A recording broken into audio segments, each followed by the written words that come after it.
What's going on, YouTubers, gamers and hobbyists out there? Welcome to Solo RPG.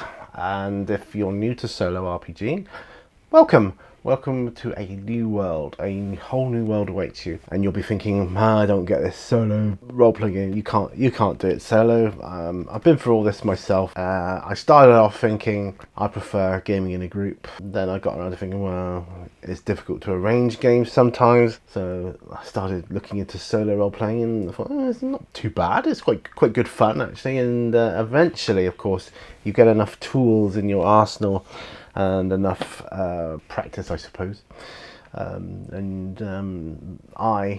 ended up preferring. I prefer solo role playing to playing in a group. Now that's just my own personal preference. So I thought, well, let's do some solo role play. Take you along for the ride. See what sort of decisions I make, and you can do it yourself. That way, other ways, mix match, do whatever you want. Just use whatever suits you. And that's the beauty of solo role-playing. You can choose whatever you want, whenever you want, without making it up as you go along. It's fantastic because you can sit down to play a game and you have no idea what's coming. No idea at all. You can enter a game. Do you remember those role-playing sessions where you knew that you and your party, I can remember walking with my friend to a game of D&D thinking, we've got to get that party of orcs. I don't know if we're high enough level though, and we'd be discussing tactics on the way to the session. You can have the same discussions now, but with yourself. You can think to yourself, I don't know if I'm going to be able to manage the wandering monster, because I haven't looked for it yet. I haven't discovered what it is yet, or what they are. Things like that. I haven't opened the door of the cavern. What's behind it? I don't know yet. Awesome. So I'm just going to go through a few things before you start role-playing. Once I do start role-playing, I'll see if I can film it. I don't know how it's going to work out for you. It's not going to be high energy acting like with the Dwarves of Fangorn. That takes a lot of energy for me. It's fun, but it takes so much energy on my part. I'm just going to show you how to do it. So yeah, let's just run through some things, decisions and things you're going to need, and answers you're going to need to come up with. So the first and foremost, you want to sit down and play a role-playing game solo. Well, like any role-playing game, you're going to need some things. You're going to need some stuff. You need books and things, different things. Right, so the first thing you need to ask yourself is, right, well, what system do I want to play?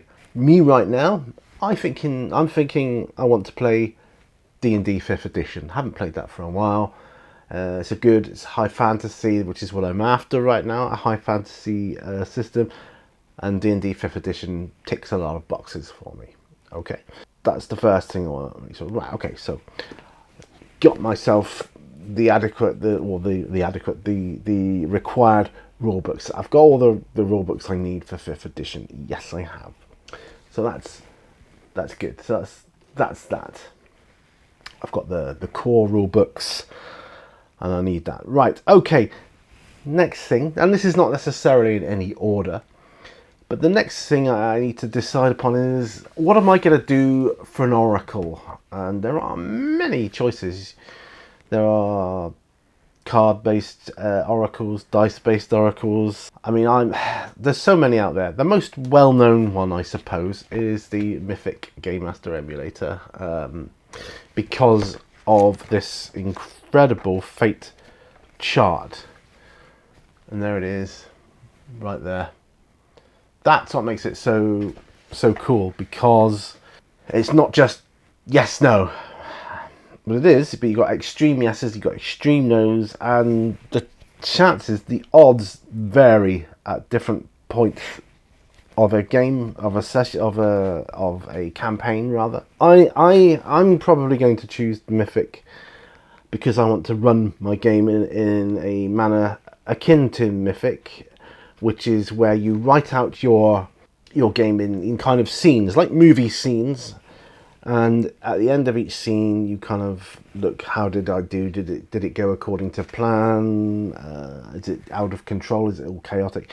And that changes what they call the the chaos rank. A load of numbers along the bottom here. You start off at 5 in the middle, so it's between 1 and 9, which is kind of fit like a 50-50 chance thing. And the more chaotic it gets, basically the more likely of a yes answer you get. So yeah, there is that. So there's the chaotic things. When you're solo role playing, you want chaos, really, because not having anything going on is a strange thing. You can deal with it, but it's a strange thing. You need problems. You need to be able to overcome them, and that's where the fun part comes in. So you choose your oracle. I mean, other oracles you could choose. You could choose the Game Master's Apprentice, the storytelling cards. Get these from Drive-Thru-RPG. I thoroughly recommend them. But if you do decide to order them, and there are, I might do a video on them at some point. But if you do get them, so you get your cards, they'll look something like that. You get odds. And all different things. You get sensory inputs. What can you hear, see, smell, all that kind of stuff. Touch. It gives you catalysts. It gives you names. Gives you belongings if you can find anything. There's runes. There's all sorts of good stuff in here. But I just like rolling dice. But if you do decide to order these, please, please, please, do order yourself the instruction cards that come with it, and those instruction cards will help you with any deck of the Game Master's Apprentice. This is the fantasy deck. There's horror decks, there's sci-fi decks. I've got them all now. I've got the seafaring decks, the lot. So yeah, just do that, and you'll reap the rewards by doing that. And look at some of the stuff that's online already regarding the Game Master's Apprentice cards. I will do a video on them at some point, but this is not the time and place for that right now. So you've chosen your oracle. So I'm doing D&D 5th edition. I'm choosing Mythic because that's the way I want to play my game. Don't forget, this is in no particular order. So I've got my system, I've got my oracle. What other tools do I want? I mean, I might take these cards along for the, not for the oracle, but for the other things, useful things it comes up with, like little random things. So I will probably take those along as well for the journey. As I'm playing 5th edition, I have a collection of decks of cards, like 5th edition, like these, Wandering Monsters Underground. And what they do is, they're deck of cards. Because it's 5th edition, you can randomly select. If you're in an underground cavern or something, you can say to yourself, all right, let's pick one out from the center. And then this is a Stalking Owlbear, okay? And it tells you on it also, you can roll a dice as to how many you come across. Sometimes it's just a type of scavenger, and then there's different types of scavenger. Like the top one here, for instance, this is probably a better example. Scavenger. And then you got from Basilisk to Zorn. And it lists on the side what page in the monster manual for D&D 5th edition you will find the stats for that. Page 304 of the monster manual will tell you what a Zorn stats are all about. So let's just pop that to one side. So I would be taking all the ones I've got. If you get your hands on any of these, at some point I'm going to be going underground. So I'm going to be taking that. I'm probably going to come across magic items, maybe, to buy, find, or whatever. And there's some magic items there. There's all sorts of things you can get. Objects of intrigue in the Wilderlands, from stone circles, to weird objects left behind. This, now you don't have to have all this stuff, just that if you got them, use them. Now, I have a hit die, a d20, which will tell you if you hit someone where it hits them, like I just rolled torso there. That's not a critical hit die, it's just where a location hit die. I have 5th edition critical hits, and it tells you whether it's, if you're attacking with, if you roll a 20, like a natural 20, you get your critical hit.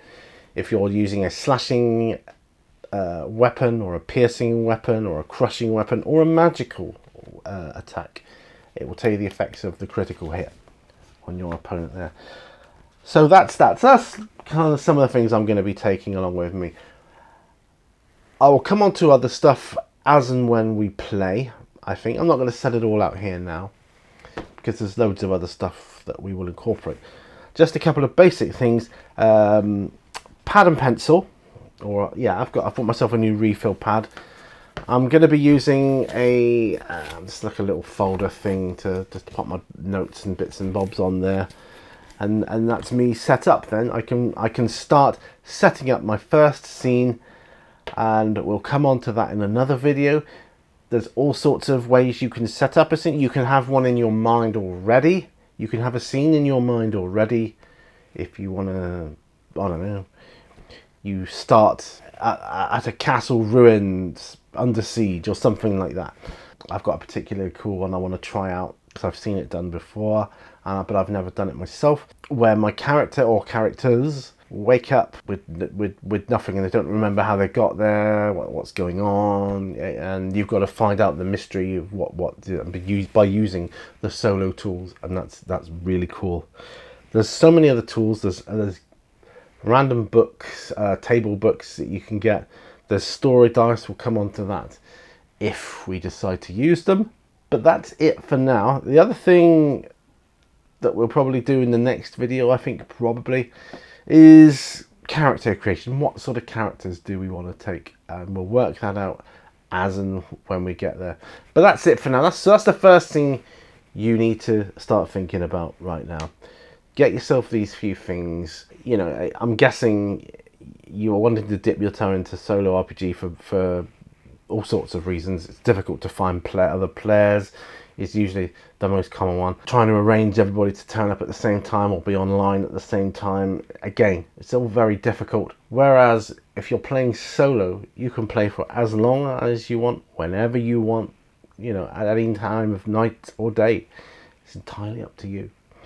And you can take what bits and pieces you want from whatever sources you can find whenever. I just would recommend using the same oracle throughout a campaign to maintain consistency. Alright, thanks ever so much for watching. Until the next time, remember, all brushes lead to war, and I'll see you on another video. Bye for now.